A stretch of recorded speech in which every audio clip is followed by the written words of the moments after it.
علاقائی خبرنامے کے ساتھ میں ہوں جویریہ احسان۔ سب سے پہلے خبر شامل کریں گے پشاور سے۔ وفاقی بجٹ اجلاس کے بعد سرحد چیمبر آف کامرس کے عہدیداروں نے وفاقی بجٹ کو مسترد کر دیا۔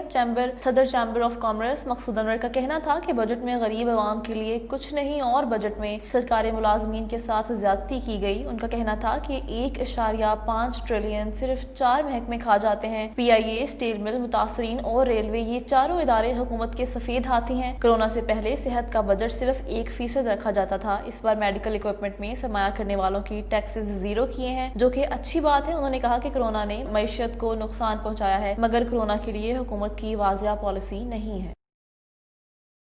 ایک اور خبر شامل کریں گے پشاور سے۔ ایل آر ایچ کے کورونا کمپلیکس سے مریضوں کا حال پوچھنے اور سہولیات کا خود جائزہ لینے کے لیے ہسپتال ڈائریکٹر ڈاکٹر خالد مسعود نے کورونا کمپلیکس کا تفصیلی دورہ کیا۔ انہوں نے کمپلیکس کے اندر سہولیات کا جائزہ لیا اور آکسیجن سپلائی، کارڈک مانیٹرز اور دیگر بہت ضروری سہولیات کا بھی جائزہ لیا۔ آکسیجن کی بلا تعطل اور مسلسل فراہمی کو یقینی بنانے کے لیے احکامات بھی جاری کیے اور ڈیوٹی پر موجود نرسنگ اور دیگر اسٹاف کو بھی ہدایات جاری کی کہ مریضوں کو شکایات کا موقع نہ دیا جائے اور ان کی ذہنی حالت کو مد نظر رکھتے ہوئے ان کی ضروریات کا خیال رکھا جائے۔ ایل آر ایچ میں داخل کورونا کے مریضوں کا اپنے پیاروں سے رابطے کے لیے حال ہی میں ویڈیو لنک کالز کی سہولت کا بھی آغاز کر دیا گیا ہے۔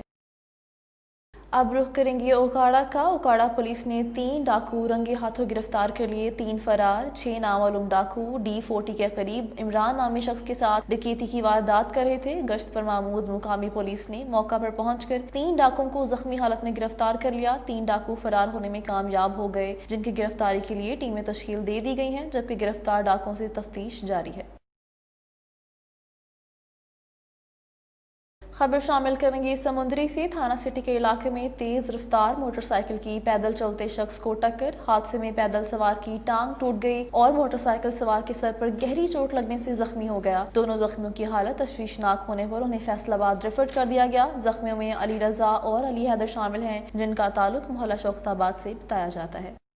خبر شامل کریں گے ڈچکوٹ سے۔ دعوت اسلامی کے زیر اہتمام بلڈ ڈونیٹ کیمپ لگایا گیا۔ کیمپ کا مقصد تھیلاسیمیا کے مریضوں کے لیے بلڈ ڈونیٹ کرنا ہے۔ بلڈ کو مکمل ٹیسٹنگ پروسیجر کے بعد ہی نکالا جاتا ہے اور بلڈ اچھی صحت کے حامل نوجوان لڑکوں سے لیا جاتا ہے۔ بلڈ دینے والے حضرات زک در زک کیمپ میں شرکت کر رہے ہیں۔ بلڈ ڈونیٹ کا یہ تیسرا مرحلہ ہے۔ اس سے پہلے دعوت اسلامی تھیلاسیمیا کے مریضوں کو 25,000 بلڈ بیگ ڈونیٹ کر چکی ہے۔ الحمدللہ الیاس قادری صاحب کے فرمان پر تھیلیسیمیا کے جو بچے ہیں جن کو 15 دن کے بعد خون لگتا ہے، تو ان کے فرمان پر الحمدللہ یہ دچکوٹ میں کیمپ لگا ہوا ہے، تو تھیلیسیمیا کے بچوں کے لیے الحمدللہ اپنا ہم نے خون جو ہے دے رہے ہیں، اور اس کے علاوہ دیگر اسلامیوں کو بھی بھائیوں کو دعوت دی تھی کہ وہ بھی اپنا خون اس میں دے۔ جو یہ یہاں ہم نے بلڈ کیمپ لگایا ہے، تو یہ تھیلیسیمیا کے بچے جن کو 15 دن کے بعد بلڈ لگتا ہے،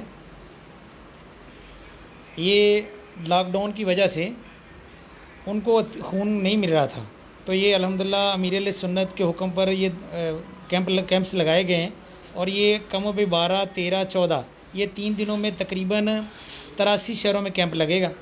اور اس سے پہلے الحمدللہ ان بچوں کے لیے تقریباً 25,000 بوتلیں جو ہے نا وہ خون کا عطیہ جو ہے نا ہم دعوت اسلامی دے چکی ہے، تو انشاءاللہ مزید جو ہے نا جاری ہے۔ یہاں ہمارے پاس ڈچکوٹ میں یہ کیمپ لگا ہے، اس میں تقریباً 30 کے قریب جو ہے لوگ وہ بلڈ دے چکے ہیں، اور کثیر تعداد میں عاشقان رسول یہاں پہنچ رہے ہیں۔